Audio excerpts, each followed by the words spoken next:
Chapter 17. Mr. Beverley Takes the Water.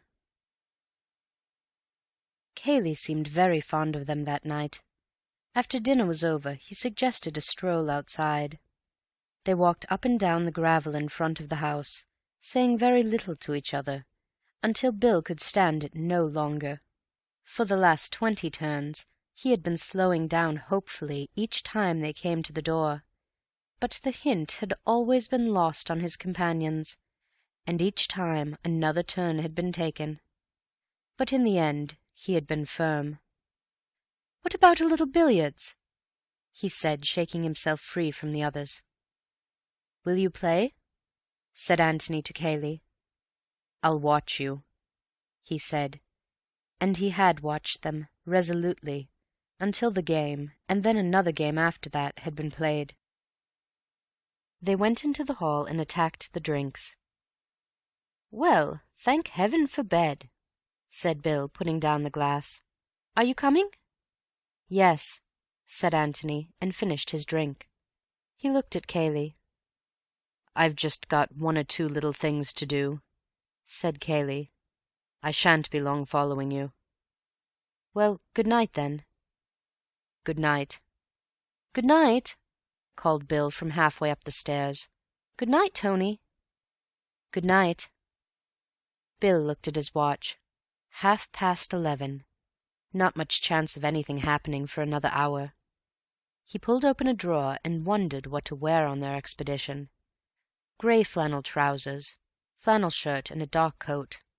Perhaps a sweater, as they might be lying out in the copse for some time. And, good idea, a towel. He would want it later on, and meanwhile he could wear it round his waist. Tennis shoes! There, everything was ready. Now then, for the dummy figure. He looked at his watch again before getting into bed. 12:15.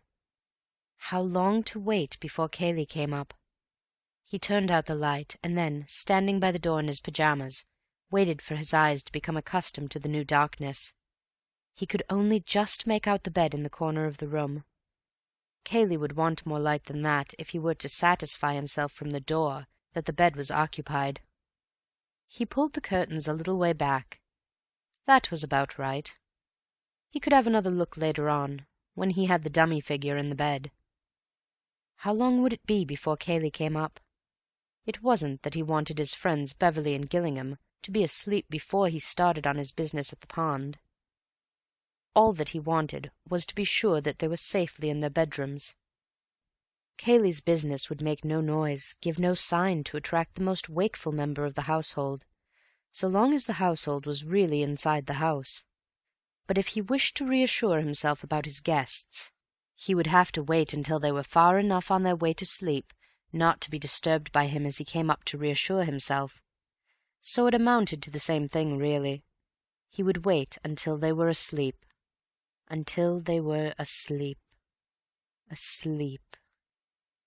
With a great effort Bill regained the mastery over his wandering thoughts and came awake again. This would never do. It would be fatal if he went to sleep. If he went to sleep. If he went to sleep. To sleep. And then, in an instant, he was intensely awake. Suppose Cayley never came at all?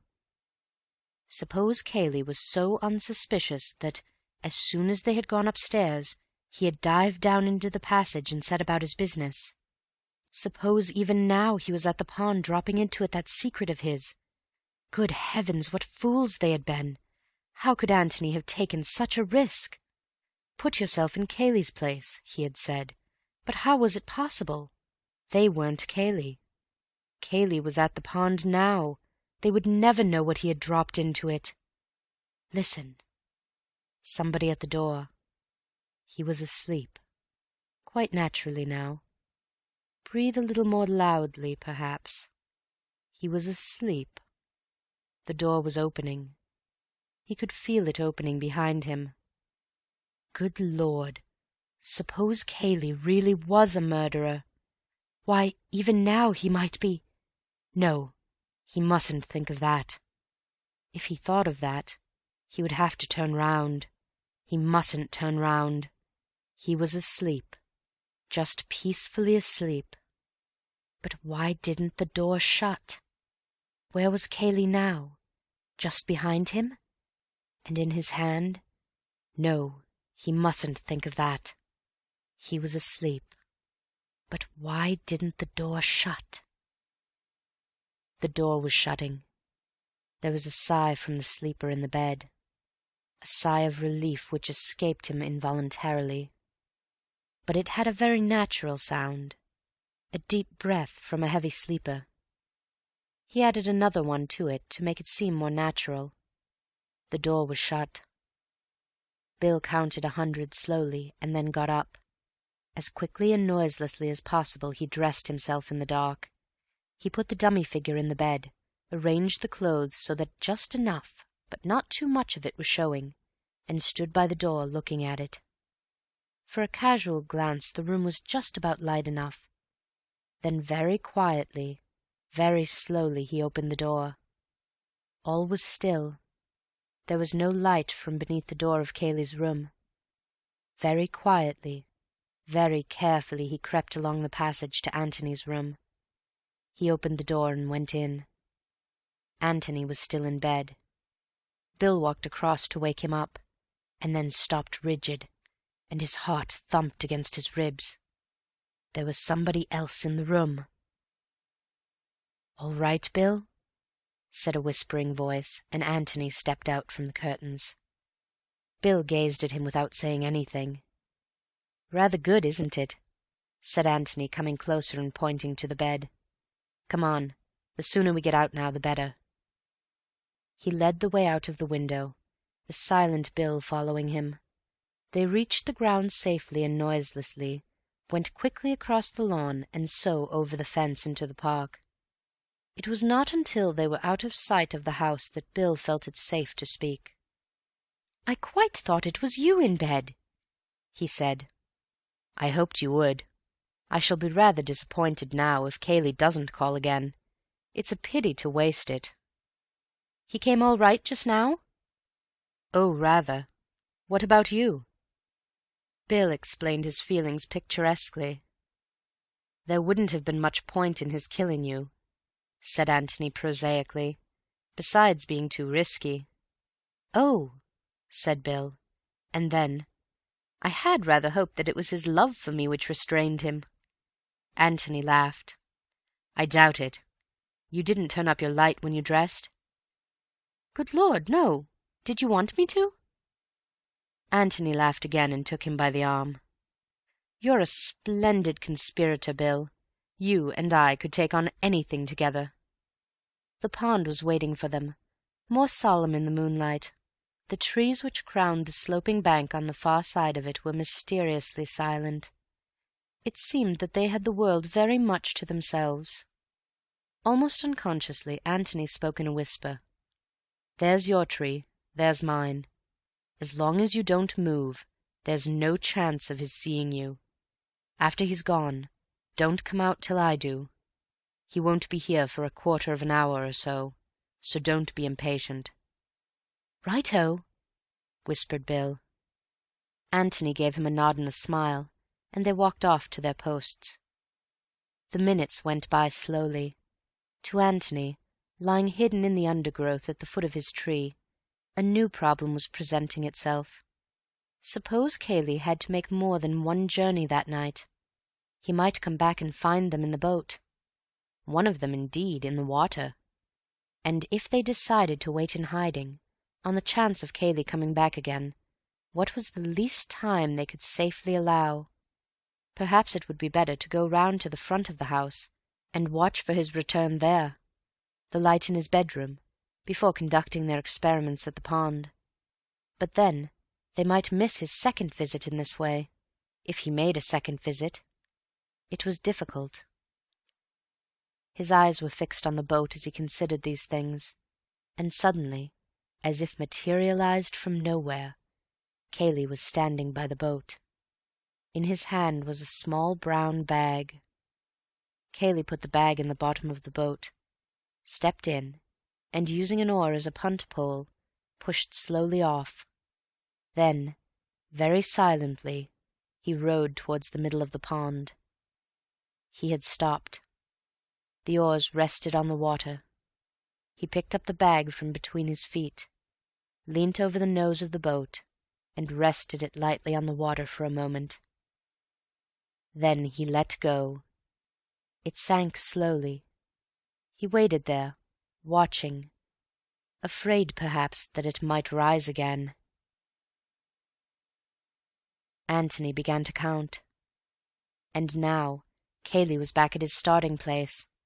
He tied up the boat, looked carefully round to see that he had left no traces behind him, and then turned to the water again. For a long time, as it seemed to the watchers, he stood there, very big, very silent in the moonlight. At last he seemed satisfied. Whatever his secret was, he had hidden it. And so, with a gentle sigh, as unmistakable to Antony as if he had heard it, Cayley turned away, and vanished again as quietly as he had come. Antony gave him 3 minutes, and stepped out from the trees. He waited there for Bill to join him. 6, whispered Bill. Antony nodded. I'm going round to the front of the house. You get back to your tree and watch, in case Cayley comes again. Your bedroom is the left-hand end one, and Cayley's the end but one? Is that right? Bill nodded. Right. Wait in hiding till I come back. I don't know how long I shall be, but don't be impatient. It will seem longer than it is. He patted Bill on the shoulder, and with a smile and a nod of the head he left him there. What was in the bag? What could Cayley want to hide, other than a key or a revolver? Keys and revolvers sink of themselves. No need to put them in a bag first. What was in the bag? Something which wouldn't sink of itself. Something which needed to be helped with stones before it would hide itself safely in the mud. Well, they would find that out. There was no object in worrying about it now. Bill had a dirty night's work in front of him. But where was the body which Antony had expected so confidently? Or, if there were no body, where was Mark? More immediately, however, where was Cayley?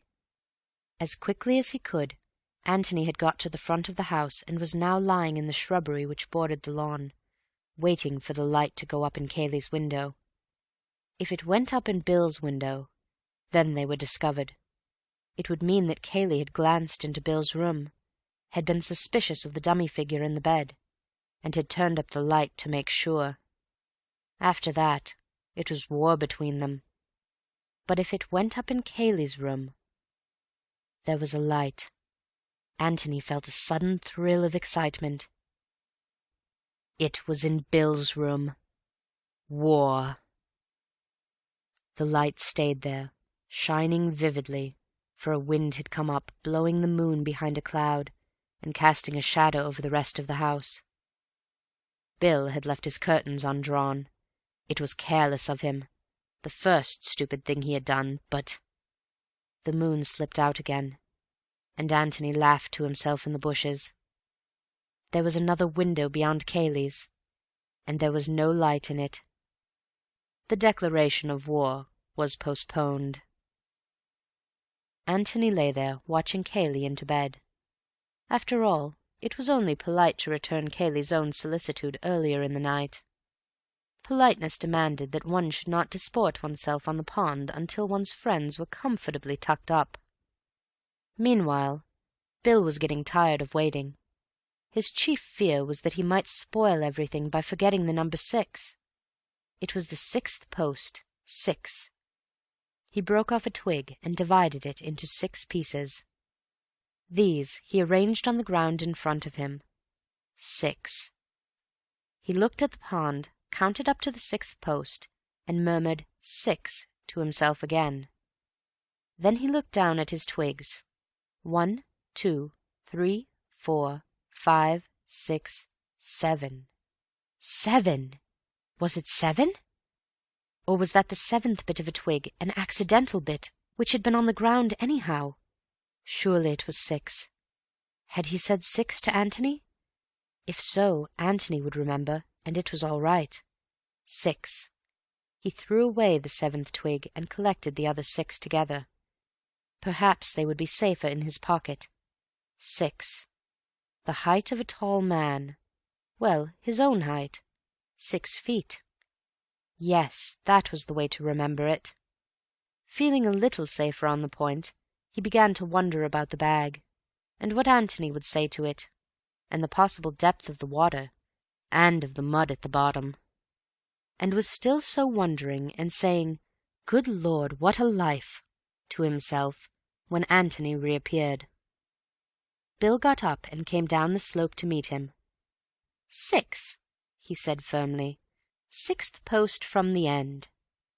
Good, smiled Antony. Mine was the 18th, a little way past it. What did you go off for? To see Cayley into bed. Is it all right? Yes. Better hang your coat over the 6th post, and then we shall see it more easily. I'll put mine on the 18th. Are you going to undress here or in the boat? Some here and some in the boat. You're quite sure that you wouldn't like to do the diving yourself? Quite, thanks. They had walked round to the other side of the pond. Coming to the 6th post of the fence, Bill took off his coat and put it in position, and then finished his undressing, while Antony went off to mark the 18th post. When they were ready, they got into the boat, Antony taking the oars. Now, Bill, tell me as soon as I'm in a line with your 2 marks. He rowed slowly toward the middle of the pond. You're about there now, said Bill at last. Antony stopped rowing and looked about him. Yes, that's pretty well right. He turned the boat's nose round until it was pointing to the pine tree under which Bill had lain. You see my tree in the other coat? Yes, said Bill. Right. Now then, I'm going to row gently along this line until we're dead in between the 2. Get it as exact as you can for your own sake. Steady, said Bill warningly. Back a little more forward again. Right. Antony left the oars on the water and looked round. As far as he could tell, they were in an exact line with each pair of landmarks. Now then, Bill, in you go. Bill pulled off his shirt and trousers and stood up. You mustn't dive from the boat, old boy, said Antony hastily. You'll shift its position. Slide in gently. Bill slid in from the stern and swam slowly round to Antony. What's it like? Said Antony. Cold. Well, here's luck to it. He gave a sudden kick, flashed for a moment in the water, and was gone. Antony steadied the boat and took another look at his landmarks. Bill came up behind him with a loud explosion. It's pretty muddy, he protested. Weeds? No, thank the Lord. Well, try again. Bill gave another kick and disappeared. Again Antony coaxed the boat back into position, and again Bill popped up, this time in front of him. I feel that if I threw you a sardine, said Antony with a smile, you'd catch it in your mouth quite easily. It's awfully easy to be funny from where you are. How much longer have I got to go on doing this? Antony looked at his watch. About 3 hours. We must get back before daylight. But be quicker if you can, because it's rather cold for me sitting here. Bill flicked a handful of water at him and disappeared again. He was under for almost a minute this time, and there was a grin on his face when it was visible again. I've got it, but it's devilish hard to get up. I'm not sure that it isn't too heavy for me. That's all right, said Antony. He brought out a ball of thick string from his pocket. Get this through the handle if you can, and then we can both pull. Good man. He paddled to the side, took one end of the string and paddled back again. Now then. 2 minutes later the bag was safely in the boat. Bill clambered in after it, and Antony rowed back. Well done, Watson, he said quietly as they landed. He fetched their 2 coats, and then waited, the bag in his hand, while Bill dried and dressed himself. As soon as the latter was ready, he took his arm and led him into the copse. He put the bag down and felt in his pockets. "I shall light a pipe before I open it," he said. "What about you?" "Yes." They sat down, and taking the bag between his knees, Antony pressed the catch and opened it. "Clothes?" said Bill. Antony pulled out the top garment and shook it out. It was a wet brown flannel coat. "Do you recognize it?" he asked. "Mark's brown flannel suit." "The one he has advertised as having run away in?" "Yes, it looks like it. Of course he had a dashed lot of clothes." Antony put his hand in the breast pocket and took out some letters. He considered them doubtfully for a moment. "I suppose I'd better read them," he said. "I mean, just to see." He looked inquiringly at Bill, who nodded.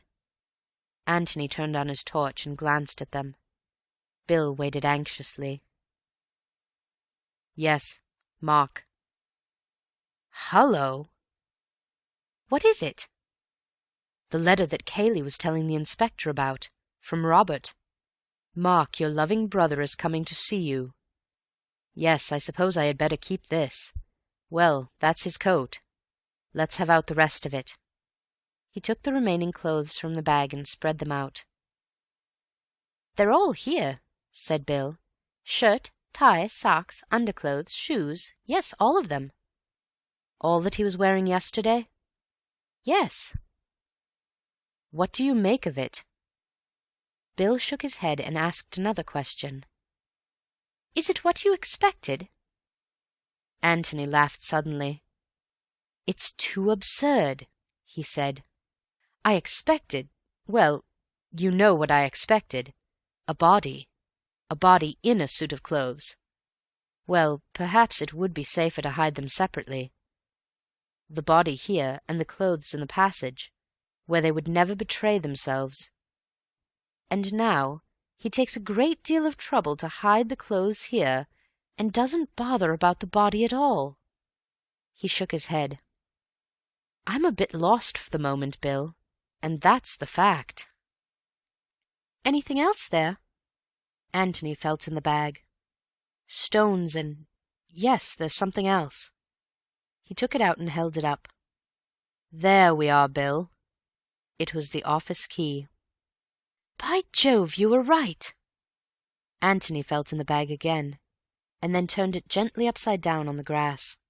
A dozen large stones fell out, and something else. He flashed down his torch. "Another key," he said.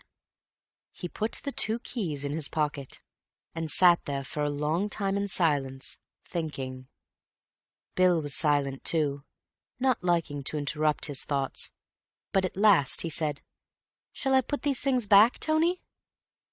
Antony looked up with a start. "What? Oh, yes. No, I'll put them back.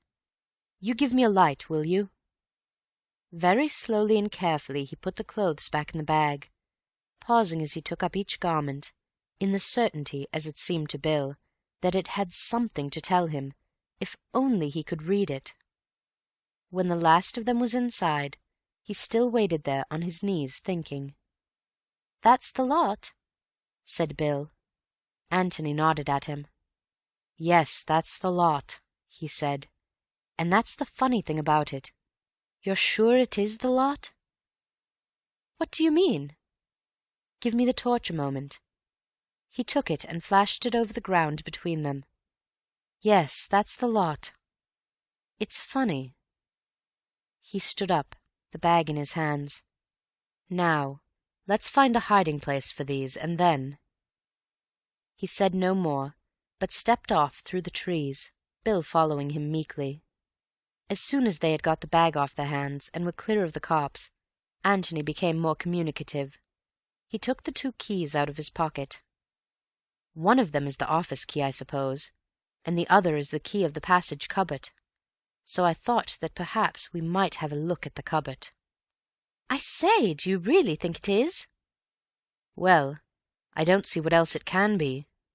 "But why should he want to throw it away?" "Because it has now done its work, whatever it was, and he wants to wash his hands of the passage. He'd throw the passage away if he could. I don't think it matters much one way or the other, and I don't suppose there's anything to find in the cupboard, but I feel that we must look." "Do you still think Mark's body might be there?" "No. And yet, where else can it be? Unless I'm hopelessly wrong, and Cayley never killed him at all." Bill hesitated, wondering if he dare advance his theory. "I know you'll think me an ass." "My dear Bill, I'm such an obvious ass myself that I should be delighted to think you are too." "Well then, suppose Mark did kill Robert, and Cayley helped him to escape, just as we thought at first. I know you proved afterwards that it was impossible, but suppose it happened in a way we don't know about, and for reasons we don't know about. I mean, there are such a lot of funny things about the whole show that, well, almost anything might have happened." "You're quite right. Well?" "Well, then, this clothes business. Doesn't that seem rather to bear out the escaping theory? Mark's brown suit was known to the police. Couldn't Cayley have brought him another one in the passage, to escape in, and then have had the brown one on his hands, and thought it safest to hide it in the pond?" "Yes," said Antony thoughtfully, and then, "Go on." Bill went on eagerly. "It all seems to fit in, you know. I mean, even with your first theory, that Mark killed him accidentally and then came to Cayley for help. Of course, if Cayley had played fair, he'd have told Mark that he had nothing to be afraid of. But he isn't playing fair. He wants to get Mark out of the way because of the girl. Well, this is his chance. He makes Mark as frightened as possible, and tells him that his only hope is to run away. Well, naturally he does all he can to get him well away, because if Mark is caught, the whole story of Cayley's treachery comes out." "Yes, but isn't it overdoing it rather, to make him change his underclothes and everything? It wastes a good deal of time, you know." Bill was pulled up short and said, "Oh," in great disappointment. "No, it's not as bad as that, Bill," said Antony with a smile. "I dare say the underclothes could be explained. But here's the difficulty. Why did Mark need to change from brown to blue, or whatever it was, when Cayley was the only person who saw him in brown?" "The police description of him says that he is in a brown suit." "Yes, because Cayley told the police. You see, even if Mark had had lunch in his brown suit, and the servants had noticed it, Cayley could always have pretended that he had changed into blue after lunch, because only Cayley saw him afterwards. So if Cayley had told the inspector that he was wearing blue, Mark could have escaped quite comfortably in his brown without needing to change at all." "But that's just what he did do!" cried Bill triumphantly. "What fools we are!" Antony looked at him in surprise, and then shook his head. "Yes, yes," insisted Bill. "Of course, don't you see? Mark did change after lunch, and to give him more of a chance of getting away, Cayley lied and said that he was wearing the brown suit in which the servants had seen him. Well, then he was afraid that the police might examine Mark's clothes and find the brown suit still there, so he hid it, and then dropped it in the pond afterwards." He turned eagerly to his friend, but Antony said nothing. Bill began to speak again, and was promptly waved into silence. "Don't say anything more, old boy. You've given me quite enough to think about. Don't let's bother about it tonight. We'll just have a look at this cupboard and then get to bed." But the cupboard had not much to tell them that night. It was empty, save for a few old bottles. "Well, that's that," said Bill. But Antony, on his knees with the torch in his hand, continued to search for something else. "What are you looking for?" asked Bill at last. "Something that isn't there," said Antony, getting up and dusting his trousers, and he locked the door again. Chapter 18 Guesswork. The inquest was at 3 o'clock. Thereafter Antony could have no claim on the hospitality of the Red House. By 10 o'clock his bag was packed and waiting to be taken to the George. To Bill, coming upstairs after a more prolonged breakfast, this early morning bustle was a little surprising. "What's the hurry?" he asked. "None, but we don't want to come back here after the inquest. Get your packing over now, and then we can have the morning to ourselves." "Righto." He turned to go to his room, and then came back again. "I say, are we going to tell Cayley that we're staying at the George?" "You're not staying at the George, Bill. Not officially. You're going back to London." "Oh!" "Yes. Ask Cayley to have your luggage sent in to Stanton, ready for you when you catch a train there after the inquest. You can tell him that you've got to see the Bishop of London at once. The fact that you are hurrying back to London to be confirmed will make it seem more natural that I should resume my interrupted solitude at the George as soon as you have gone." "Then where do I sleep tonight?" "Officially, I suppose, in Fulham Place. Unofficially, I suspect, in my bed, unless they've got another spare room at the George. I've put your confirmation robe, I mean your pyjamas and brushes and things, in my bag, ready for you. Is there anything else you want to know? No? Then go and pack, and meet me at 10:30 beneath the blasted oak or in the hall or somewhere. I want to talk and talk and talk, and I must have my Watson." "Good," said Bill, and went off to his room. An hour later, having communicated their official plans to Cayley, they wandered out together into the park. "Well?" said Bill as they sat down underneath a convenient tree. "Talk away." "I had many bright thoughts in my bath this morning," began Antony. "The brightest one of all was that we were being damned fools, and working at this thing from the wrong end altogether." "Well, that's helpful." "Of course, it's very hampering being a detective, when you don't know anything about detecting, and when nobody knows that you're doing detection, and you can't have people up to cross-examine them, and you have neither the energy nor the means to make proper inquiries, and, in short, when you're doing the whole thing in a thoroughly amateur, haphazard way." "For amateurs, I don't think we're doing it all badly," protested Bill. "No, not for amateurs, but if we had been professionals, I believe we should have gone at it from the other end, the Robert end. We've been wondering about Mark and Cayley all the time. Now let's wonder about Robert for a bit."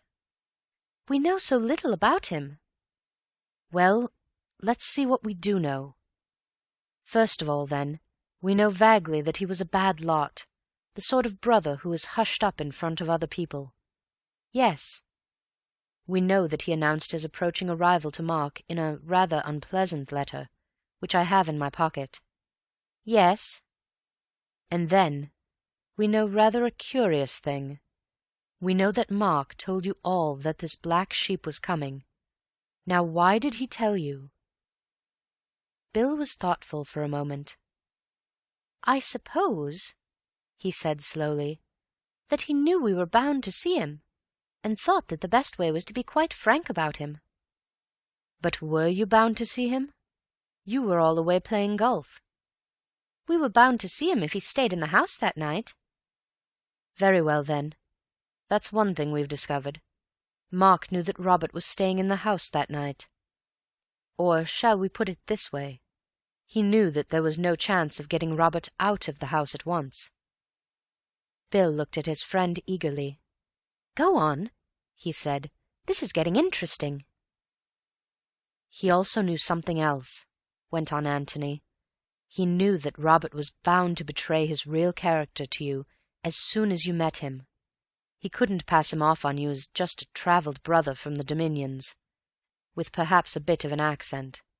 He had to tell you at once, because you were bound to find out that Robert was a wastrel." "Yes, that's sound enough." "Well now, doesn't it strike you that Mark made up his mind about all that rather quickly?" "How do you mean?" "He got this letter at breakfast. He read it, and directly he had read it he began to confide in you all. That is to say, in about 1 second he thought out the whole business and came to a decision. to two decisions. He considered the possibility of getting Robert out of the way before you came back, and decided that it was impossible. He considered the possibility of Robert's behaving like an ordinary, decent person in public, and decided that it was very unlikely. He came to those two decisions instantaneously as he was reading the letter. Isn't that rather quick work? Well, what's the explanation? Antony waited until he had refilled and lighted his pipe before answering. What's the explanation? Well, let's leave it for a moment and take another look at the two brothers. In conjunction, this time, with Mrs. Norbury. Mrs. Norbury? Said Bill, surprised. Yes. Mark hoped to marry Miss Norbury. Now, if Robert really was a blot upon the family honour, Mark would want to do one of two things. Either keep it from the Norburys altogether, or else, if it had to come out, tell them himself before the news came to them indirectly. Well, he told them. But the funny thing is that he told them the day before Robert's letter came. Robert came and was killed the day before yesterday, Tuesday. Mark told Mrs. Norbury about him on Monday. What do you make of that? Coincidence? Said Bill after careful thought. He'd always meant to tell her. His suit was prospering, and just before it was finally settled, he told her. That happened to be Monday. On Tuesday he got Robert's letter, and felt jolly glad that he'd told her in time. Well, it might be that, but it's rather a curious coincidence. And here is something which makes it very curious indeed. It only occurred to me in the bath this morning. Inspiring place, a bathroom. Well, it's this. He told her on Monday morning, on his way to Middleston in the car. Well? Well. Sorry, Tony, I'm dense this morning. In the car, Bill. And how near can the car get to Jallands? About 600 yards. Yes. And on his way to Middleston, on some business or other, Mark stops the car, walks 600 yards down the hill to Jallands, says, "Oh, by the way, Mrs. Norbury, I don't think I ever told you that I had a shady brother called Robert," walks 600 yards up the hill again, gets into the car, and goes off to Middleston. Is that likely? Bill frowned heavily. Yes, but I don't see what you're getting at. Likely or not, we know he did do it. Of course he did. All I mean is that he must have had some strong reason for telling Mrs. Norbury at once. And the reason I suggest is that he knew on that morning, Monday morning, not Tuesday, that Robert was coming to see him, and had to be in first with the news. But... And that would explain the other point, his instantaneous decision at breakfast to tell you all about his brother. It wasn't instantaneous. He knew on Monday that Robert was coming, and decided then that you would all have to know. Then how do you explain the letter? Well, let's have a look at it. Antony took the letter from his pocket and spread it out on the grass between them. Mark, your loving brother is coming to see you tomorrow, all the way from Australia. I give you warning so that you will be able to conceal your surprise, but not, I hope, your pleasure. Expect him at 3 or thereabouts. No date mentioned, you see, said Antony. Just tomorrow. But he got this on Tuesday. Did he? Well, he read it out to us on Tuesday. Oh, yes, he read it out to you. Bill read the letter again, and then turned it over and looked at the back of it. The back of it had nothing to say to him. What about the postmark? He asked. We haven't got the envelope, unfortunately. And you think that he got this letter on Monday? I'm inclined to think so, Bill. Anyhow, I feel almost certain that he knew on Monday that his brother was coming. Is that going to help us much? No, it makes it more difficult. There's something rather uncanny about it all. I don't understand it. He was silent for a little, and then added, I wonder if the inquest is going to help us. What about last night? I'm longing to hear what you make of that. Have you been thinking it out at all? "Last night," said Antony thoughtfully to himself.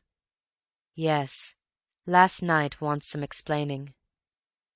Bill waited hopefully for him to explain. What, for instance, had Antony been looking for in the cupboard? "I think," began Antony slowly, "that after last night we must give up the idea that Mark has been killed. Killed, I mean, by Cayley. I don't believe anybody would go to so much trouble to hide a suit of clothes when he had a body on his hands. The body would seem so much more important. I think we may take it now that the clothes are all that Cayley had to hide." But why not have kept them in the passage? "He was frightened of the passage. Miss Norris knew about it." Well then, in his own bedroom, or even in Mark's. For all you or I or anybody knew, Mark might have had 2 brown suits. He probably had, I should think. "Probably, but I doubt if that would reassure Cayley. The brown suit hid a secret, and therefore the brown suit had to be hidden. We all know that in theory the safest hiding place is the most obvious, but in practice very few people have the nerve to risk it." Bill looked rather disappointed. "Then we just come back to where we were," he complained. "Mark killed his brother, and Cayley helped him to escape through the passage, either in order to compromise him or because there was no other way out of it. And he helped him by telling a lie about his brown suit." Antony smiled at him in genuine amusement. "Bad luck, Bill," he said sympathetically. "There's only one murder after all. I'm awfully sorry about it. It was my fault for—" "Shut up, you ass! You know I didn't mean that." "Well, you seemed awfully disappointed." Bill said nothing for a little, and then, with a sudden laugh, confessed. "It was so exciting yesterday," he said apologetically. "And we seemed to be just getting there, and discovering the most wonderful things. And now—" "And now?" "Well, it's so much more ordinary." Antony gave a shout of laughter. "Ordinary!" he cried. "Ordinary! Well, I'm dashed! Ordinary! If only one thing would happen in an ordinary way, we might do something, but everything is ridiculous." Bill brightened up again. "Ridiculous? How?" "Every way. Take those ridiculous clothes we found last night. You can explain the brown suit, but why the underclothes? You can explain the underclothes in some absurd way if you like. You can say that Mark always changed his underclothes whenever he interviewed anybody from Australia. But why, in that case, my dear Watson, why didn't he change his collar?" "His collar?" said Bill in amazement. "His collar, Watson." "I don't understand." "And it's all so ordinary," scoffed Antony. "Sorry, Tony, I didn't mean that. Tell me about the collar." Well, that's all. There was no collar in the bag last night. Shirt, socks, tie, everything except a collar. Why?" "Was that what you were looking for in the cupboard?" said Bill eagerly. "Of course. Why no collar, I said. For some reason Cayley considered it necessary to hide all Mark's clothes, not just the suit, but everything which he was wearing, or supposed to be wearing, at the time of the murder. But he hadn't hidden the collar. Why? Had he left it out by mistake? So I looked in the cupboard. It wasn't there. Had he left it out on purpose? If so, why, and where was it?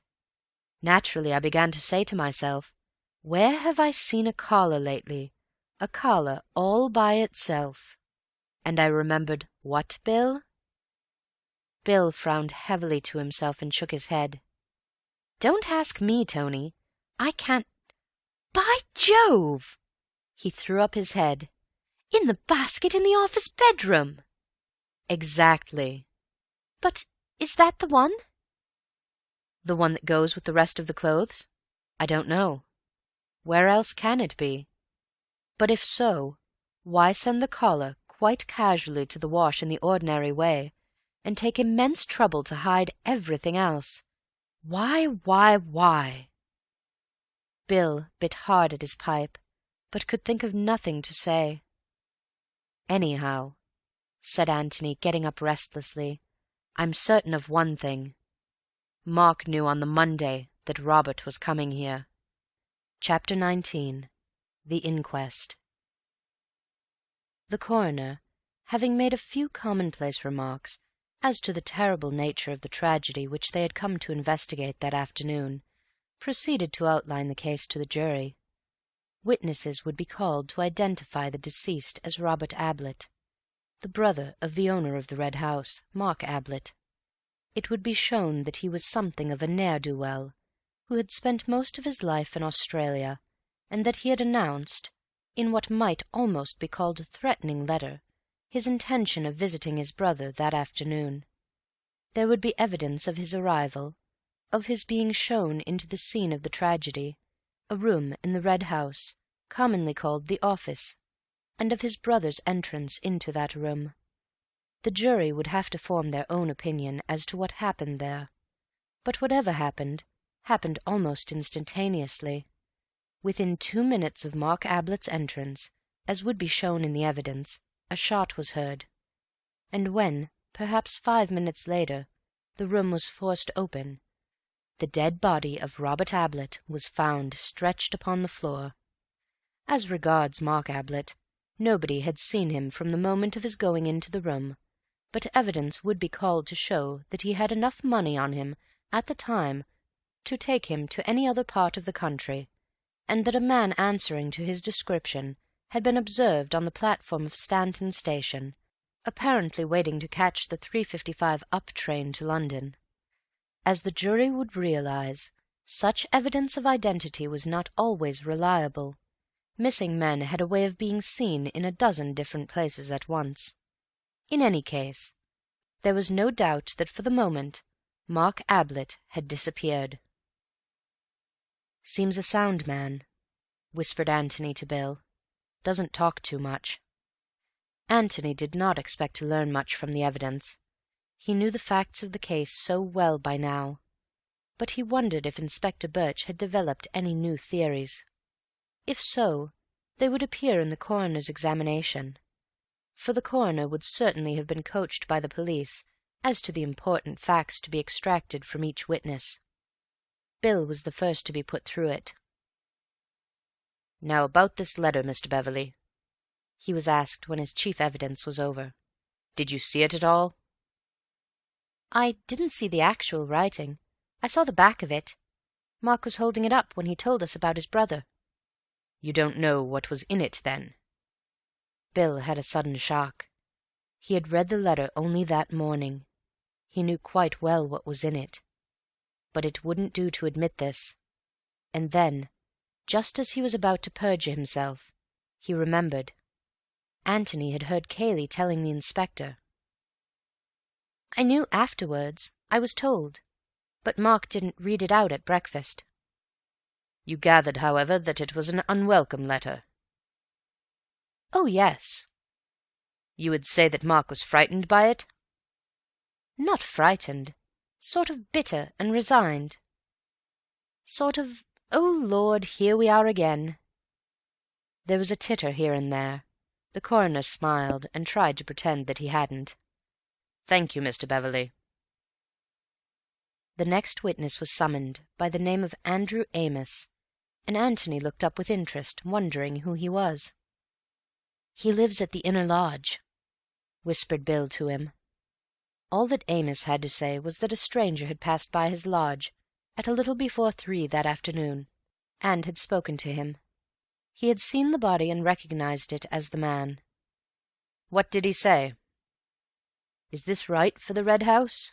or something like that, sir. "What did you say?" "I said, 'This is the Red House. Who do you want to see?' He was a bit rough-looking, you know, sir, and I didn't know what he was doing there." "Well?" "Well, sir, he said, 'Is Mr. Mark Ablett at home?' It doesn't sound much put like that, sir, but I didn't care about the way he said it, so I got in front of him like and said, 'What do you want, eh?'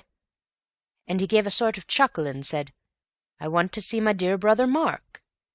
Well, then I took a closer look at him, and I see that p'raps he might be his brother, so I said, 'If you'll follow the drive, sir, you'll come to the house. Of course, I can't say if Mark Ablett's at home.' And he gave a sort of nasty laugh again, and said, 'Fine place Mr. Mark Ablett's got here. Plenty of money to spend, eh?' Well, then I had another look at him, sir, because gentlemen don't talk like that, and if he was Mr. Ablett's brother. But before I could make up my mind, he laughed and went on. That's all I can tell you, sir." Andrew Amos stepped down and moved away to the back of the room.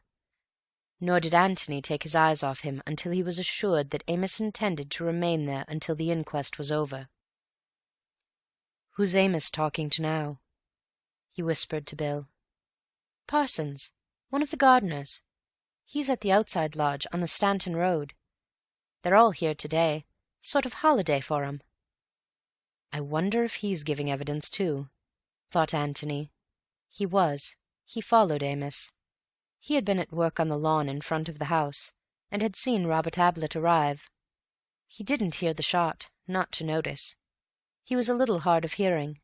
He had seen a gentleman arrive about 5 minutes after Mr. Robert. "Can you see him in the court now?" asked the coroner.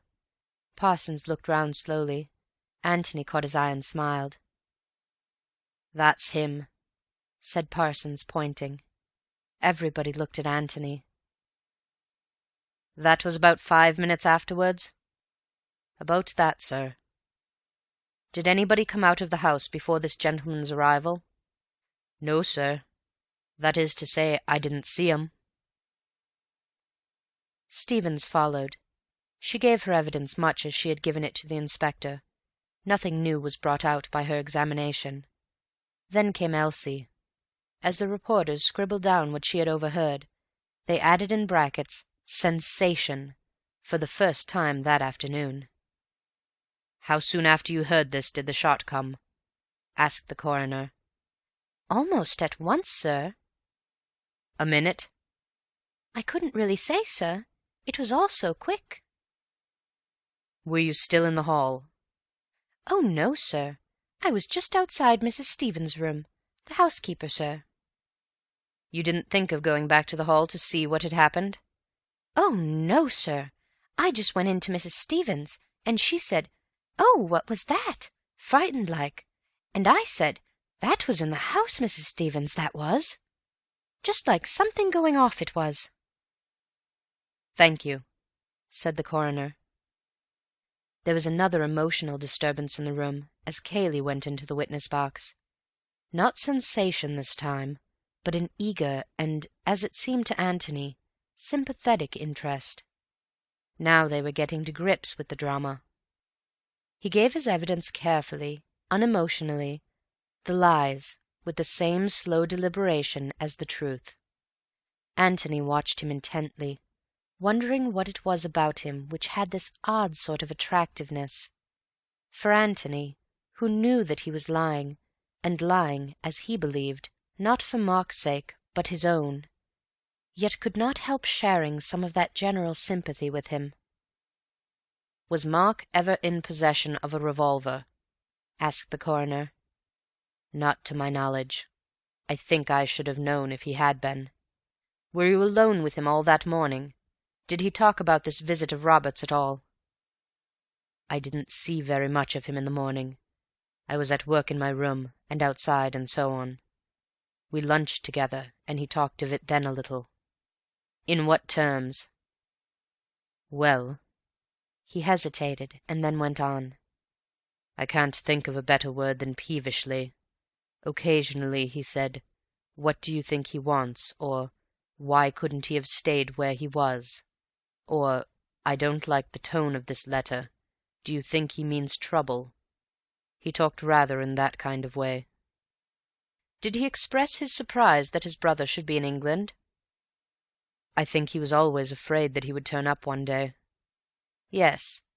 You didn't hear any conversation between the brothers when they were in the office together?" "No. I happened to go into the library just after Mark had gone in, and I was there all the time." Was the library door open?"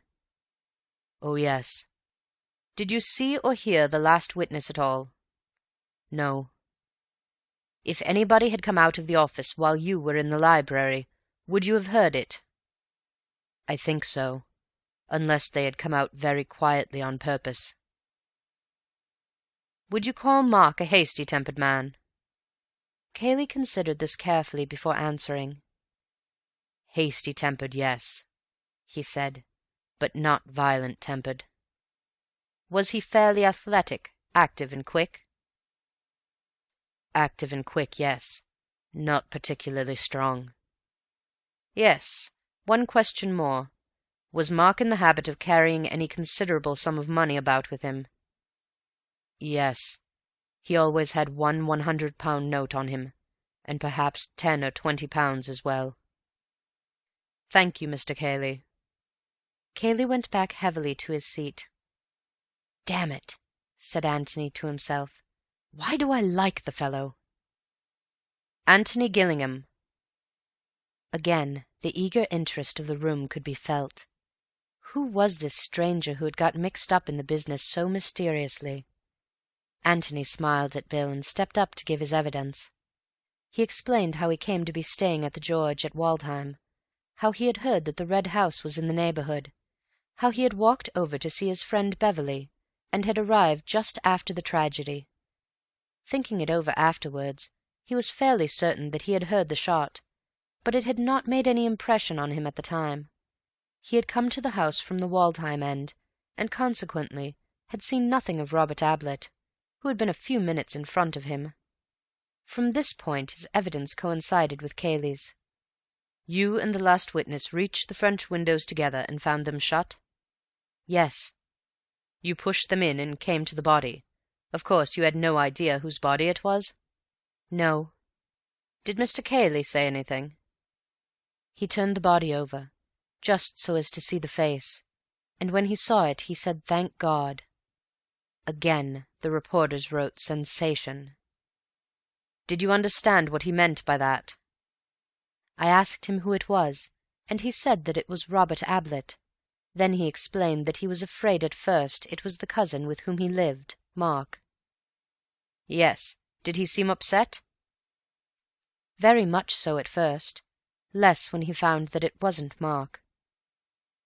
There was a sudden snigger from a nervous gentleman in the crowd at the back of the room, and the coroner put on his glasses and stared sternly in the direction from which it came. The nervous gentleman hastily decided that the time had come to do up his bootlace. The coroner put down his glasses and continued. "Did anybody come out of the house while you were coming up the drive?" "No." "Thank you, Mr. Gillingham." He was followed by Inspector Birch. The inspector, realizing that this was his afternoon, and that the eyes of the world were upon him, produced a plan of the house and explained the situation of the different rooms. The plan was then handed to the jury. Inspector Birch, so he told the world, had arrived at the Red House at 4:42 p.m. on the afternoon in question. He had been received by Mr. Matthew Cayley, who had made a short statement to him, and he had then proceeded to examine the scene of the crime. The French windows had been forced from outside. The door leading into the hall was locked. He had searched the room thoroughly and had found no traces of a key. In the bedroom leading out of the office he had found an open window. There were no marks on the window, but it was a low one, and, as he found from experiment, quite easy to step out of without touching it with the boots. A few yards outside the window a shrubbery began. There were no recent footmarks outside the window, but the ground was in a very hard condition owing to the absence of rain. In the shrubbery, however, he found several twigs on the ground, recently broken off, together with other evidence that some body had been forcing its way through. He had questioned everybody connected with the estate, and none of them had been into the shrubbery recently. By forcing a way through the shrubbery it was possible for a person to make a detour of the house, and get to the Stanton end of the park without ever being in sight of the house itself. He had made inquiries about the deceased.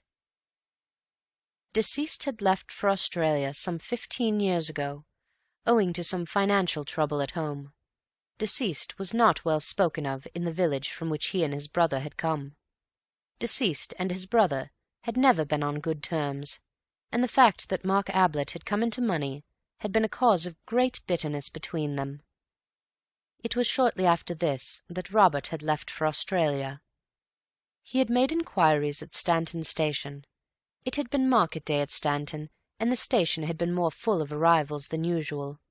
Nobody had particularly noticed the arrival of Robert Ablett. There had been a good many passengers by the 2:10 train that afternoon, the train by which Robert had undoubtedly come from London. A witness, however, would state that he noticed a man resembling Mark Ablett at the station at 3:53 p.m. that afternoon, and this man caught the 3:55 up train to town. There was a pond in the ground of the Red House. He had dragged this, but without result. Antony listened to him carelessly, thinking his own thoughts all the time. Medical evidence followed, but there was nothing to be got from that. He felt so close to the truth. At any moment something might give his brain the one little hint which it wanted. Inspector Birch was just pursuing the ordinary. Whatever else this case was, it was not ordinary. There was something uncanny about it. John Borden was giving evidence. He was on the up platform, seeing a friend off by the 3:55 on Tuesday afternoon. He had noticed a man on the platform, with coat collar turned up and a scarf round his chin. He had wondered why the man should do this on such a hot day. The man seemed to be trying to escape observation. Directly the train came in, he hurried into a carriage, and so on. "There's always a John Borden at every murder case," said Antony to himself. "Have you ever seen Mark Ablett?" "Once or twice, sir." "Was it he?" "I never got a good look at him, sir, what with his collar turned up, and the scarf and all. But directly I heard of the sad affair, and that Mr. Ablett was missing, I said to Mrs. Borden, 'Now I wonder if that was Mr. Ablett I saw at the station.' So then we talked it over and decided that I ought to come and tell Inspector Birch. It was just Mr. Ablett's height, sir." Antony went on with his thoughts. The coroner was summing up. The jury, he said, had now heard all the evidence and would have to decide what had happened in that room between the two brothers. How had the deceased met his death? The medical evidence would probably satisfy them that Robert Ablett had died from the effects of a bullet wound in the head. Who had fired that bullet? If Robert Ablett had fired it himself, no doubt they would bring in a verdict of suicide. But if this had been so, where was the revolver which had fired it? And what had become of Mark Ablett? If they disbelieved in this possibility of suicide, what remained? Accidental death, justifiable homicide, and murder. Could the deceased have been killed accidentally? It was possible, but then would Mark Ablett have run away? The evidence that he had run away from the scene of the crime was strong. His cousin had seen him go into the room. The servant, Elsie Wood, had heard him quarrelling with his brother in the room. The door had been locked from the inside, and there were signs that outside the open window someone had pushed his way very recently through the shrubbery. Who, if not Mark? They would have then to consider whether he would have run away if he had been guiltless of his brother's death. No doubt innocent people lost their heads sometimes. It was possible that if it were proved afterwards that Mark Ablett had shot his brother, it might also be proved that he was justified in so doing, and that when he ran away from his brother's corpse he had really nothing to fear at the hands of the law. In this connection he need hardly remind the jury that they were not the final tribunal, and that if they found Mark Ablett guilty of murder, it would not prejudice his trial in any way if and when he was apprehended. The jury could consider their verdict. They considered it. They announced that the deceased had died as the result of a bullet wound, and that the bullet had been fired by his brother, Mark Ablett. Bill turned round to Antony at his side, but Antony was gone. Across the room he saw Andrew Amos and Parsons going out of the door together, and Antony was between them. Chapter 20. Mr. Beverley is tactful. The inquest had been held at the Lamb at Stanton. At Stanton, Robert Ablett was to be buried next day. Bill waited about outside for his friend, wondering where he had gone. Then, realizing that Cayley would be coming out to his car directly, and that a farewell talk with Cayley would be a little embarrassing, he wandered round to the yard at the back of the inn, lit a cigarette, and stood surveying a torn and weather-beaten poster on the stable wall. Grand Theatrical Enter, it announced, to take place on Wednesday, December. Bill smiled to himself as he looked at it, for the part of Joe, a loquacious postman, had been played by William B. Bevel, as the remnants of the poster still maintained, and he had been much less loquacious than the author had intended, having forgotten his words completely, but it had all been great fun. And then he stopped smiling, for there would be no more fun now at the Red House. "Sorry to keep you waiting," said the voice of Antony behind him. "My old friends Amos and Parsons insisted on giving me a drink." He slipped his hand into the crook of Bill's arm and smiled happily at him. "Why were you so keen about them?" asked Bill a little resentfully. "I couldn't think where on earth you had got to." Antony didn't say anything. He was staring at the poster. "When did this happen?" he asked. "What?" Antony waved to the poster. "Oh, that? Last Christmas. It was rather fun." Antony began to laugh to himself. "Were you good?" "Rotten. I don't profess to be an actor." "Mark good?" "Oh, rather. He loves it." "Rev. Henry Stutter's Mr. Matthew K," read Antony. "Was that our friend Cayley?" "Yes." "Any good?" "Well, much better than I expected. He wasn't keen, but Mark made him." "Miss Norris wasn't playing, I see." "My dear Tony, she's a professional. Of course she wasn't." Antony laughed again. "A great success, was it?" "Oh, rather." "I'm a fool, and a damned fool," Antony announced solemnly. "And a damned fool," he said again under his breath as he led Bill away from the poster and out of the yard into the road. "And a damned fool even now." He broke off, and then asked suddenly, "Did Mark ever have much trouble with his teeth?" "He went to the dentist a good deal. But what on earth—" Antony laughed a third time. "What luck!" he chuckled. "But how do you know?" "We go to the same man. Mark recommended him to me. Cartwright in Wimpole Street." "Cartwright in Wimpole Street," repeated Antony thoughtfully. "Yes, I can remember that. Cartwright in Wimpole Street. Did Cayley go to him too, by any chance?" "I expect so. Oh, yes, I know he did. But what on earth—" "What was Mark's general health like? Did he see a doctor much?" "Hardly at all, I should think. He did a lot of early morning exercises which were supposed to make him bright and cheerful at breakfast. They didn't do that, but they seemed to keep him pretty fit. Tony, I wish you'd—" Antony held up a hand and hushed him into silence. "One last question," he said. "Was Mark fond of swimming?" "No, he hated it. I don't believe he could swim. Tony, are you mad, or am I? Or is this a new game?" Antony squeezed his arm. "Dear old Bill," he said. "It's a game. What a game! And the answer is Cartwright in Wimpole Street."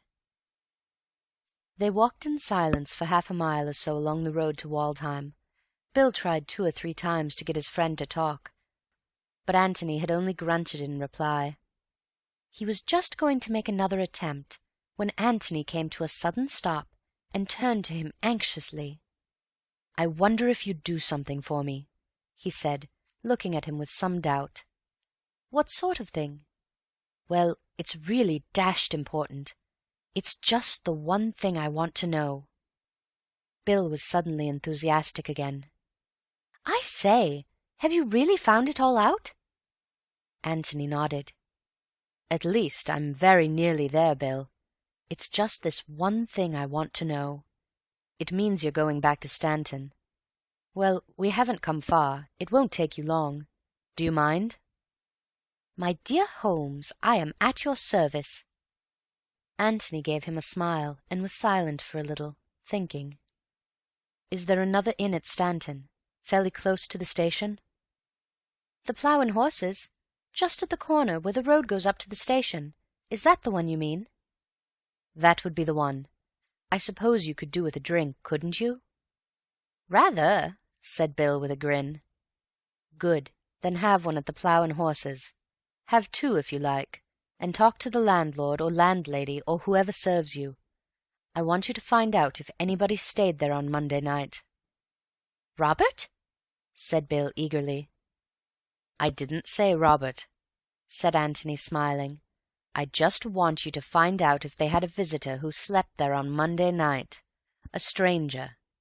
If so, then any particulars you can get of him, without letting the landlord know that you are interested." "Leave it to me," broke in Bill. "I know just what you want." "Don't assume that it was Robert or anybody else. Let them describe the man to you. Don't influence them unconsciously by suggesting that he was short or tall or anything of that sort. Just get them talking. If it's the landlord, you'd better stand him a drink or two." "Right you are," said Bill confidently. "Where do I meet you again?" "Probably at the George. If you get there before me, you can order dinner for 8 o'clock. Anyhow, we'll meet at 8, if not before." "Good." He nodded to Antony and strode off back to Stanton again. Antony stood watching him, with a little smile at his enthusiasm. Then he looked round slowly, as if in search of something. Suddenly he saw what he wanted. 20 yards farther on, a lane wandered off to the left, and there was a gate a little way up on the right-hand side of it. Antony walked to the gate, filling his pipe as he went. Then he lit his pipe, sat on the gate, and took his head in his hands. "Now then," he said to himself, "let's begin at the beginning." It was nearly 8 o'clock when William Beverley, the famous sleuth-hound, arrived, tired and dusty, at the George, to find Antony, cool and clean, standing bare-headed at the door, waiting for him. "Is dinner ready?" were Bill's first words. "Yes." "Then I'll just have a wash. Lord, I'm tired."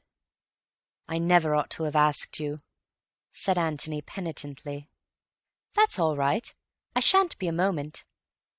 Halfway up the stairs he turned round and asked, "Am I in your room?" "Yes. Do you know the way?" "Yes. Start carving, will you? And order lots of beer." He disappeared round the top of the staircase. Antony went slowly in. When the first edge of his appetite had worn off, and he was able to spare a little time between the mouthfuls, Bill gave an account of his adventures.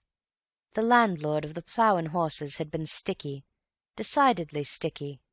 Bill had been unable at first to get anything out of him, but Bill had been tactful. Lord bless you, how tactful he had been. He kept on about the inquest, and what a queer affair it had been, and so on, and how there'd been an inquest in his wife's family once, which he seemed rather proud about. And I kept saying, "Pretty business, I suppose, just now, what?" And then he'd say, "Midland," and go on again about Susan. That was the one that had the inquest. He talked about it as if it were a disease. And then I'd try again, and say, "Slack times, I expect, just now, eh?" And he'd say, "Midland," again, and then it was time to offer him another drink. And I didn't seem to be getting much nearer, but I got him at last. I asked him if he knew John Borden. He was the man who said he'd seen Mark at the station. Well, he knew all about Borden, and after he told me all about Borden's wife's family, and how one of them had been burnt to death. After you with the beer. Thanks. Well, then I said carelessly that it must be very hard to remember anybody whom you had just seen once, so as to identify him afterwards. And he agreed that it would be middlin' hard, and then "Give me 3 guesses," interrupted Antony. "You asked him if he remembered everybody who came to his inn?" "That's it. Bright, wasn't it?" "Brilliant. And what was the result?" "The result was a woman." "A woman?" said Antony eagerly. "A woman," said Bill impressively. "Of course, I thought it was going to be Robert. So did you, didn't you? But it wasn't. It was a woman. Came quite late on Monday night in a car, driving herself. Went off early next morning." "Did he describe her?" "Yes. She was middlin'. Middlin' tall, middlin' age, middlin' colour, and so on. Doesn't help much, does it? But still, a woman. Does that upset your theory?" Antony shook his head. "No, Bill, not at all," he said. "You knew all the time? At least, you guessed?" "Wait till tomorrow. I'll tell you everything tomorrow." "Tomorrow?" said Bill in great disappointment. "Well, I'll tell you one thing tonight, if you'll promise not to ask any more questions. But you probably know it already." "What is it?" "Only that Mark Ablett did not kill his brother." "And Cayley did?" "That's another question, Bill. However, the answer is that Cayley didn't either."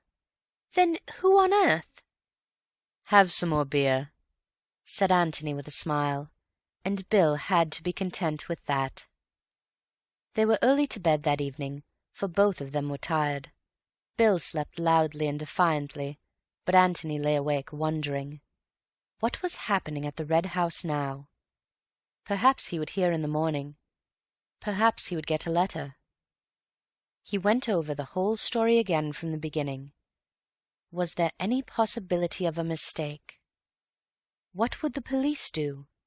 Would they ever find out? Ought he to have told them? Well, let them find out. It was their job. Surely he couldn't have made a mistake this time. No good wondering now. He would know definitely in the morning. In the morning there was a letter for him. Chapter 21. Cayley's Apology. My dear Mr. Gillingham, I gather from your letter that you have made certain discoveries which you may feel it your duty to communicate to the police, and that in this case my arrest on a charge of murder would inevitably follow. Why, in these circumstances, you should give me such ample warning of your intentions, I do not understand, unless it is that you are not wholly out of sympathy with me. But whether or not you sympathize, at any rate, you will want to know, and I will want you to know, the exact manner in which Ablett met his death, and the reasons which made that death necessary. If the police have to be told anything, I would rather that they too knew the whole story. They, and even you, may call it murder, but by that time I shall be out of the way. Let them call it what they like. I must begin by taking you back to a summer day 15 years ago, when I was a boy of 13 and Mark a young man of 25. His whole life was make-believe, and just now he was pretending to be a philanthropist. He sat in our little drawing-room, flicking his gloves against the back of his left hand, and my mother, good soul, thought what a noble young gentleman he was, and Philip and I, hastily washed and crammed into collars, stood in front of him, nudging each other and kicking the backs of our heels, and cursing him in our hearts for having interrupted our game. He had decided to adopt one of us, kind cousin Mark. Heaven knows why he chose me. Philip was 11, 2 years longer to wait. Perhaps that was why. Well, Mark educated me. I went to a public school and to Cambridge, and I became his secretary. Well, much more than his secretary, as your friend Beverley perhaps has told you. His land agent, his financial adviser, his courier, his... but this most of all, his audience. Mark could never live alone. There must always be somebody to listen to him. I think in his heart he hoped I should be his Boswell. He told me one day that he had made me his literary executor, poor devil, and he used to write me the absurdest long letters when I was away from him, letters which I read once and then tore up. The futility of the man! It was 3 years ago that Philip got into trouble. He had been hurried through a cheap grammar school and into a London office, and discovered there that there was not much fun to be got in this world on £2 a week. I had a frantic letter from him one day, saying that he must have 100 at once or he would be ruined, and I went to Mark for the money. Only to borrow it, you understand. He gave me a good salary, and I could have paid it back in 3 months. But no. He saw nothing for himself in it, I suppose. No applause, no admiration. Philip's gratitude would be to me, not to him. I begged, I threatened, we argued, and while we were arguing, Philip was arrested. It killed my mother. He was always her favourite. But Mark, as usual, got his satisfaction out of it. He preened himself on his judgment of character in having chosen me and not Philip 12 years before. Later on, I apologized to Mark for the reckless things I had said to him, and he played the part of a magnanimous gentleman with his accustomed skill. But, though outwardly we were as before to each other, from that day forward, though his vanity would never let him see it, I was his bitterest enemy. If that had been all, I wonder if I should have killed him. To live on terms of intimate friendship with a man whom you hate is dangerous work for your friend. Because of his belief in me as his admiring and grateful protégé, and his belief in himself as my benefactor, he was now utterly in my power. I could take my time and choose my opportunity. Perhaps I should not have killed him, but I had sworn to have my revenge, and there he was, poor vain fool, at my mercy. I was in no hurry. 2 years later I had to reconsider my position, for my revenge was being taken out of my hands. Mark began to drink. Could I have stopped him? I don't think so, but to my immense surprise I found myself trying to. Instinct perhaps getting the better of reason. Or did I reason it out and tell myself that, if he drank himself to death, I should lose my revenge? Upon my word, I cannot tell you, but for whatever motive, I did genuinely want to stop it. Drinking is such a beastly thing anyhow. I could not stop him, but I kept him within certain bounds, so that nobody but myself knew his secret. Yes, I kept him outwardly decent, and perhaps now I was becoming like the cannibal who keeps his victim in good condition for his own ends. I used to gloat over Mark, thinking how utterly he was mine to ruin as I pleased, financially, morally, whatever way would give me most satisfaction. I had but to take my hand away from him, and he sank. But again, I was in no hurry. Then he killed himself. That futile little drunkard, eaten up with his own selfishness and vanity, offered his beastliness to the truest and purest woman on this earth. You have seen her, Mr. Gillingham, but you never knew Mark Ablett. Even if he had not been a drunkard, there was no chance for her of happiness with him. I had known him for many years, but never once had I seen him moved by any generous emotion. To have lived with that shriveled little soul would have been hell for her, and 1,000 times worse hell when he began to drink. So he had to be killed. I was the only one left to protect her, for her mother was in league with Mark to bring about her ruin. I would have shot him openly for her sake, and with what gladness, but I had no mind to sacrifice myself needlessly. He was in my power. I could persuade him to almost anything by flattery. Surely it would not be difficult to give his death the appearance of an accident. I need not take up your time by telling you of the many plans I made and rejected. For some days I inclined towards an unfortunate boating accident in the pond. Mark, a very indifferent swimmer, myself almost exhausted in a gallant attempt to hold him up. And then he himself gave me the idea, he and Miss Norris between them, and so put himself in my hands, without risk of discovery. I should have said, had you not discovered me. We were talking about ghosts. Mark had been even more vain, pompous, and absurd than usual, and I could see that Miss Norris was irritated by it. After dinner she suggested dressing up as a ghost and frightening him. I thought it my duty to warn her that Mark took any joke against himself badly, but she was determined to do it. I gave way reluctantly. Reluctantly also I told her the secret of the passage. There is an underground passage from the library to the bowling green. You should exercise your ingenuity, Mr. Gillingham, in trying to discover it. Mark came upon it by accident a year ago. It was a godsend to him. He could drink there in greater secrecy. But he had to tell me about it. He wanted an audience, even for his vices. I told Miss Norris then because it was necessary for my plan that Mark should be thoroughly frightened. Without the passage she could never have gotten close enough to the bowling green to alarm him properly. But as I arranged it with her, she made the most effective appearance, and Mark was in just the state of rage and vindictiveness which I required. Miss Norris, you understand, is a professional actress. I need not say that to her I appeared to be animated by no other feeling than a boyish desire to bring off a good joke, a joke directed as much against the others as against Mark. He came to me that night, as I expected, still quivering with indignation. Miss Norris must never be asked to the house again. I was to make a special note of it, never again.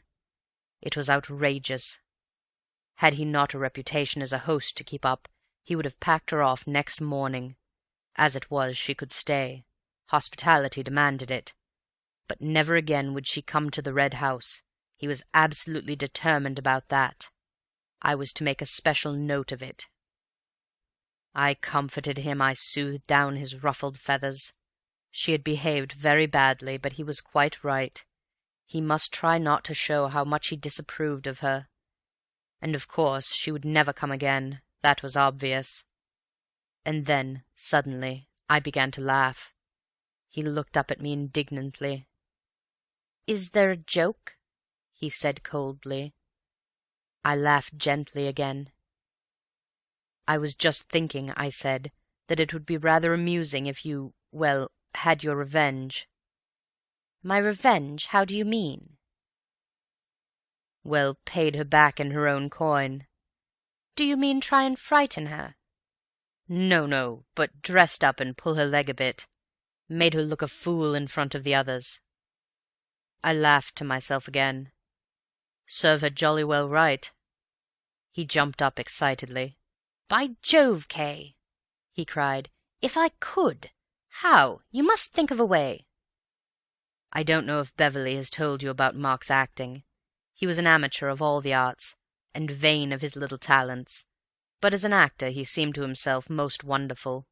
Certainly he had some ability for the stage, so long as he had the stage to himself and was playing to an admiring audience. As a professional actor in a small part he would have been hopeless. As an amateur playing the leading part, he deserved all that the local papers had ever said about him. So the idea of giving us a private performance, directed against a professional actress who had made fun of him, appealed equally to his vanity and his desire for retaliation. If he, Mark Ablett, by his wonderful acting could make Ruth Norris look a fool in front of the others, could take her in and then join in the laugh at her afterwards, he would indeed have had a worthy revenge. It strikes you as childish, Mr. Gillingham? Ah, you never knew Mark Ablett. "How, Kay, how?" he said eagerly. "Well, I haven't really thought it out," I protested. "It was just an idea." He began to think it out for himself. "I might pretend to be a manager, come down to see her, but I suppose she knows them all. What about an interview?" "It's going to be difficult," I said thoughtfully. "You've got rather a characteristic face, you know, and your beard." "I'd shave it off," he snapped. "My dear Mark." He looked away and mumbled. "I've been thinking of taking it off anyhow, and besides, if I'm going to do the thing, I'm going to do it properly." "Yes, you always were an artist," I said, looking at him admiringly. He purred. To be called an artist was what he longed for most. Now I knew that I had him. "All the same," I went on, Even without your beard and moustache you might be recognizable. Unless, of course—" I broke off. "Unless what?" "You pretend to be Robert." I began to laugh to myself again. "By Jove," I said, "that's not a bad idea. Pretend to be Robert, the wastrel brother, and make yourself objectionable to Miss Norris. Borrow money from her and that sort of thing." He looked at me with his bright little eyes, nodding eagerly. "Robert," he said. "Yes, how shall we work it?" There was really a Robert, Mr. Gillingham, as I have no doubt you and the Inspector both discovered, and he was a wastrel, and he went to Australia, but he never came to the Red House on Tuesday afternoon. He couldn't have, because he died unlamented 3 years ago. But there was nobody who knew this save Mark and myself, for Mark was the only one of his family left, his sister having died last year, though I doubt anyhow if she knew whether Robert was alive or dead. He was not talked about. For the next 2 days Mark and I worked out our plans. You understand by now that our aims were not identical. Mark's endeavour was that his deception should last for, say, a couple of hours. Mine was that it should go to the grave with him. He had only to deceive Miss Norris and the other guests. I had to deceive the world. When he was dressed up as Robert, I was going to kill him. Robert would then be dead. Mark, of course, missing. What could anybody think but that Mark had killed Robert? But you see how important it was for Mark to enter fully into this latest and last impersonation. Half measures would be fatal. You will say that it was impossible to do the thing thoroughly enough. I answer again that you never knew Mark. He was being what he wished most to be, an artist. No Othello ever blackened himself all over with such enthusiasm as did Mark. His beard was going anyhow. Possibly a chance remark of Miss Norbury's helped here. She did not like beards. But it was important for me that the dead man's hands should not be the hands of a manicured gentleman. 5 minutes playing upon the vanity of the artist settled his hands. He let the nails grow and then cut them raggedly. Miss Norris would notice your hands at once, I had said. Besides, as an artist. So with his underclothes. It was hardly necessary to warn him that his pants might show above the edge of his socks. As an artist he had already decided upon Robertian pants. I bought them and other things in London for him. Even if I had not cut out all trace of the maker's name, he would instinctively have done it. As an Australian and an artist, he could not have had an East London address on his underclothes. Yes, we were doing the thing thoroughly, both of us. He as an artist, I as well, you may say murderer if you like. I shall not mind now. Our plans were settled. I went to London on the Monday and wrote him a letter from Robert. The artistic touch again. I also bought a revolver. On the Tuesday morning he announced the arrival of Robert at the breakfast table. Robert was now alive. We had 6 witnesses to prove it. 6 witnesses who knew that he was coming that afternoon.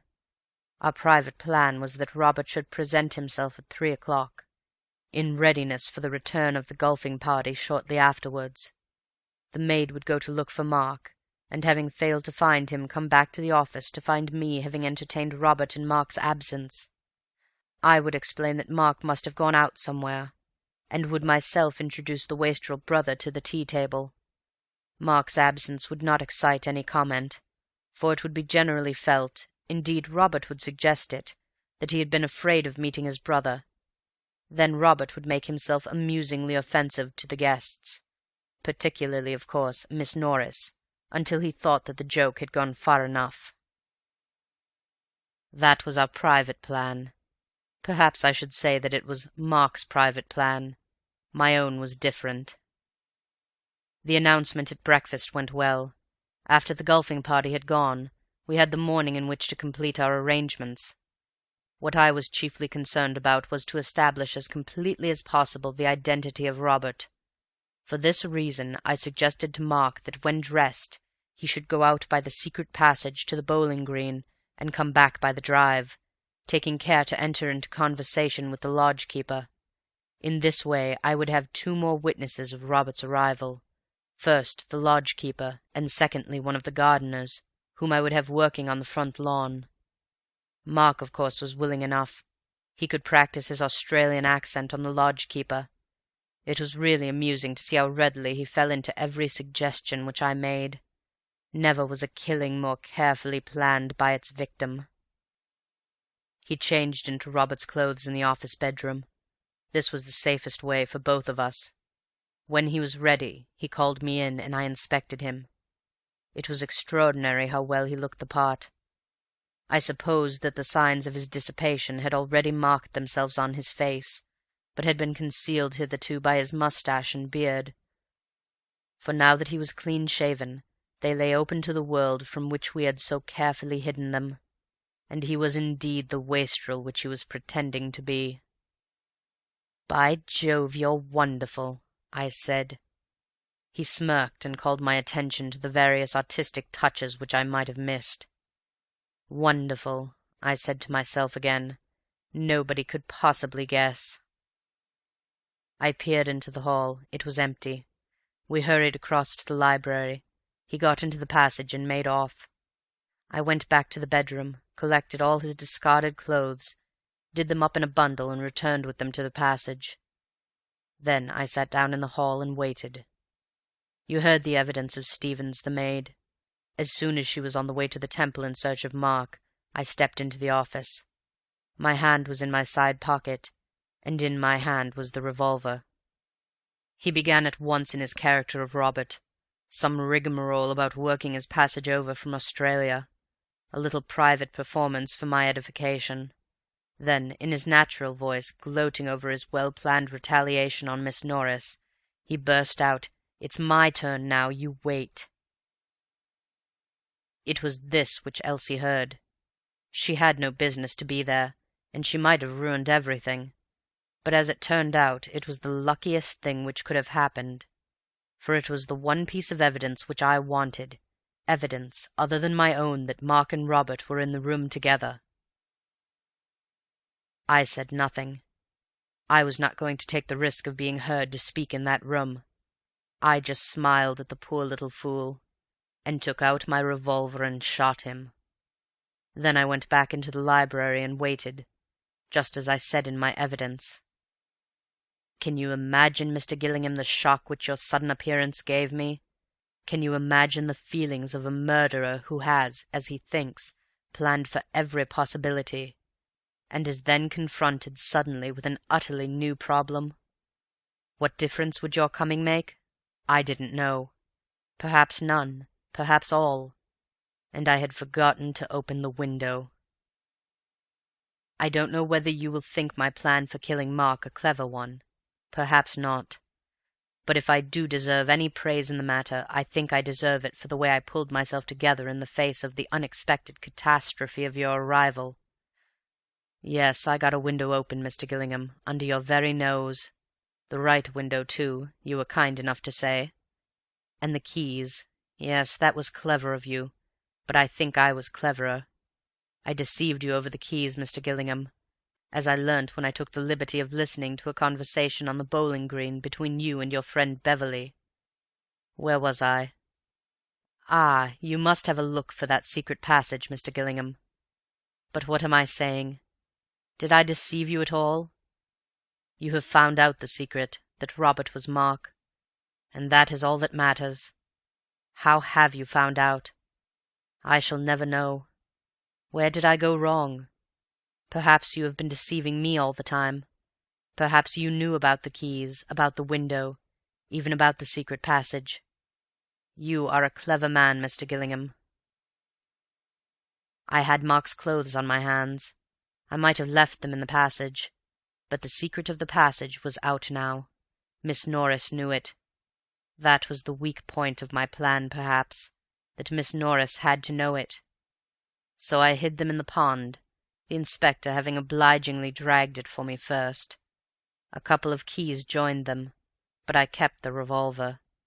Fortunate, wasn't it, Mr. Gillingham? I don't think that there is any more to tell you. This is a long letter, but then it is the last which I shall write. There was a time when I hoped that there might be a happy future for me, not at the Red House, not alone. Perhaps it was never more than an idle daydream, for I am no more worthy of her than Mark was. But I could have made her happy, Mr. Gillingham. God, how I would have worked to make her happy! But now that is impossible. To offer her the hand of a murderer would be as bad as to offer her the hand of a drunkard, and Mark died for that. I saw her this morning. She was very sweet. It is a difficult world to understand. Well, well, we are all gone now, the Ablets and the Cayleys. I wonder what old Grandfather Cayley thinks of it all. Perhaps it is as well that we have died out.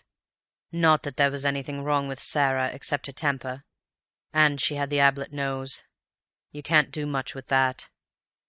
I'm glad she left no children. Good-bye, Mr. Gillingham. I'm sorry that your stay with us was not of a pleasanter nature, but you understand the difficulties in which I was placed.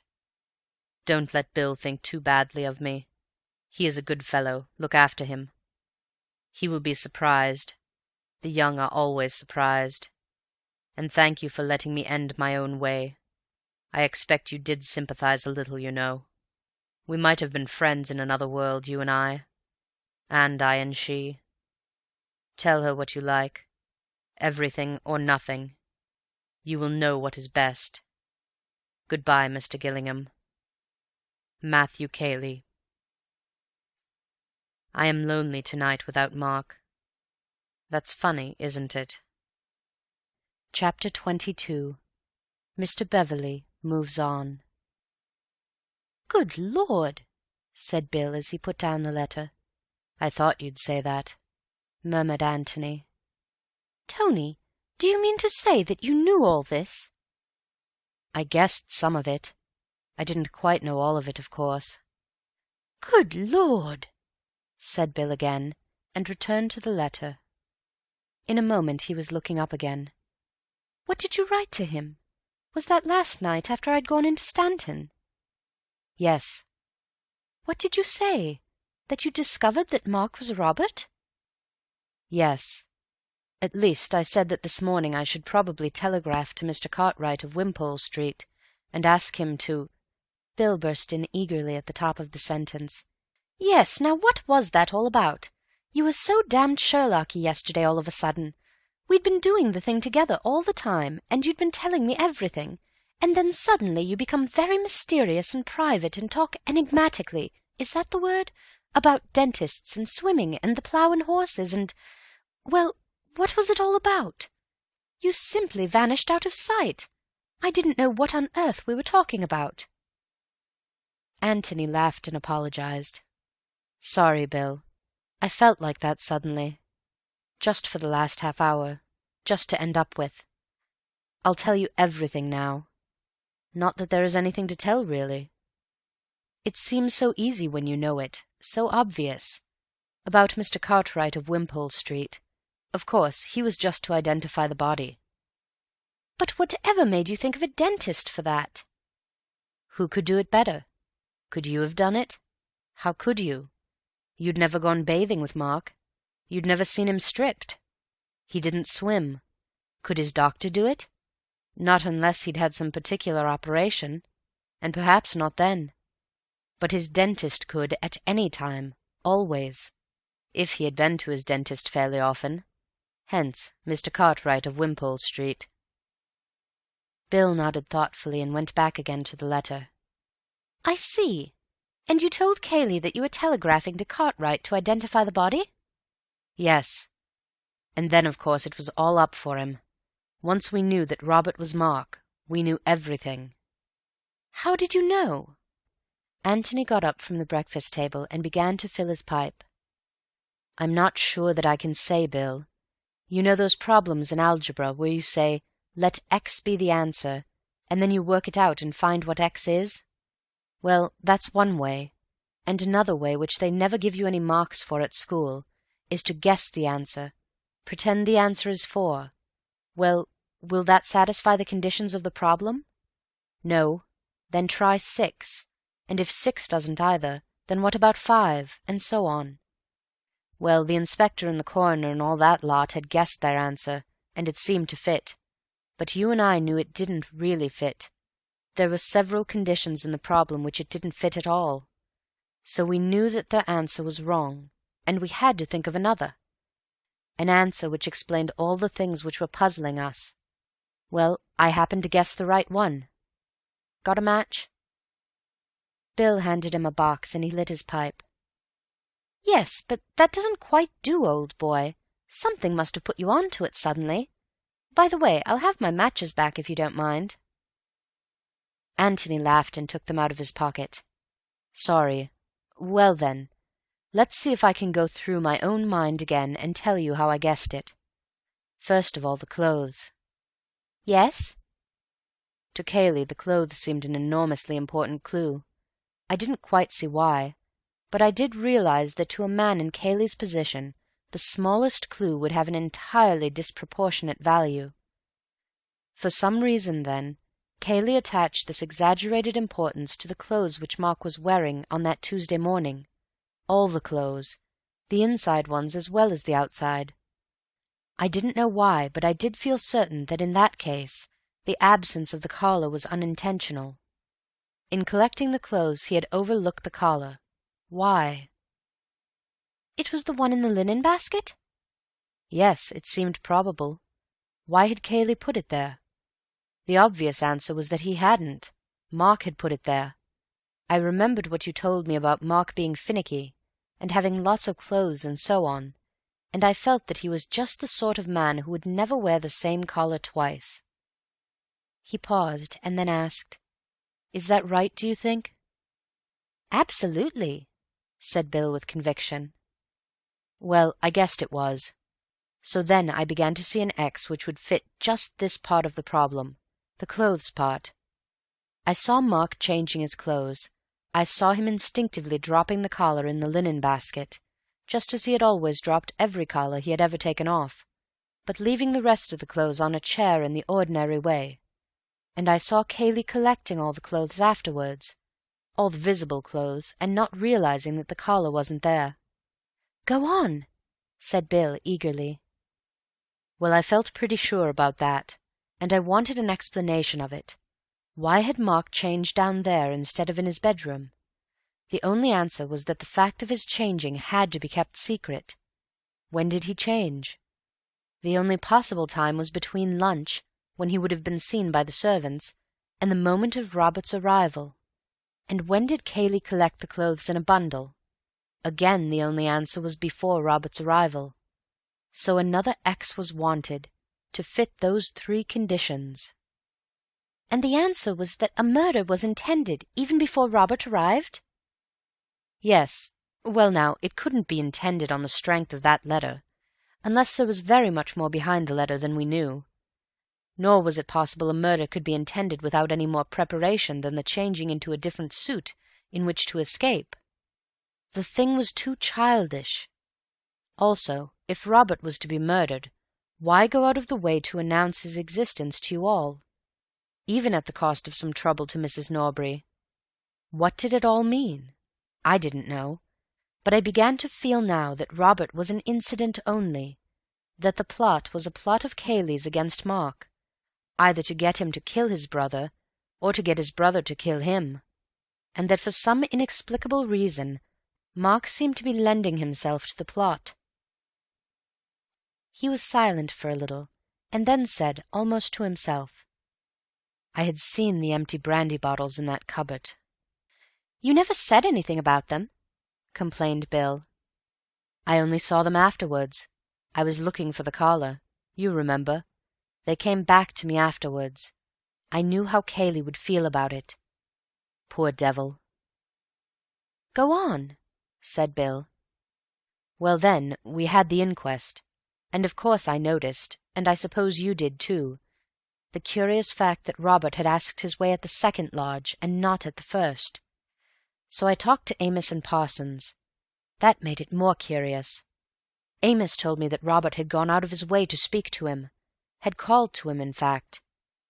Parsons told me that his wife was out in their little garden at the first lodge all the afternoon, and was certain that Robert had never come past it. He also told me that Cayley had put him on to a job in the front lawn that afternoon. So I had another guess. Robert had used the secret passage, the passage which comes out into the park between the first and second lodges. Robert, then, had been in the house. It was a put-up job between Robert and Cayley. But how could Robert be there without Mark knowing? Obviously Mark knew too. What did it all mean? "When was this?" interrupted Bill. "Just after the inquest? After you'd seen Amos and Parsons, of course?" "Yes, I got up and left them, and came to look for you. I'd got back to the clothes then. Why did Mark change his clothes so secretly? Disguise? But then what about his face? That was much more important than clothes. His face, his beard. He'd have to shave off his beard, and then, oh, idiot! I saw you looking at that poster. Mark acting, Mark made up, Mark disguised. Oh, priceless idiot! Mark was Robert. Matches, please." Bill passed over the matches again, waited till Antony had relit his pipe, and then held out his hand for them just as they were going into the other's pocket. "Yes," said Bill thoughtfully. "Yes, but wait a moment. What about the plough and horses?" Antony looked comically at him. "You'll never forgive me, Bill," he said. "You'll never come clue-hunting with me again." "What do you mean?" Antony sighed. "It was a fake, Watson. I wanted you out of the way. I wanted to be alone. I'd guessed at my ex, and I wanted to test it every way, by everything we'd discovered. I simply had to be alone just then. So," he smiled and added, "well, I knew you wanted a drink."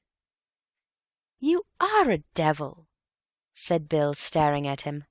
"And your interest when I told you that a woman had been staying there." "Well, it was only polite to be interested when you'd taken so much trouble." "You brute! You Sherlock! And then you keep trying to steal my matches. Well, go on." "That's all. My ex fitted." "Did you guess Miss Norris and all that?" "Well, not quite. I didn't realize that Cayley had worked for it from the beginning, had put Miss Norris up to frightening Mark. I thought he'd just seized the opportunity." Bill was silent for a long time. Then, puffing at his pipe, he said slowly, "Has Cayley shot himself?" Antony shrugged his shoulders. "Poor devil," said Bill. "It was decent of you to give him a chance. I'm glad you did."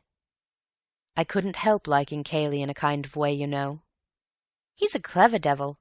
If you hadn't turned up just when you did, he would never have been found out." "I wonder. It was ingenious, but it's often the ingenious thing which gets found out.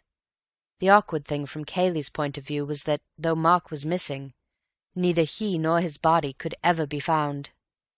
Well, that doesn't often happen with a missing man. He generally gets discovered in the end.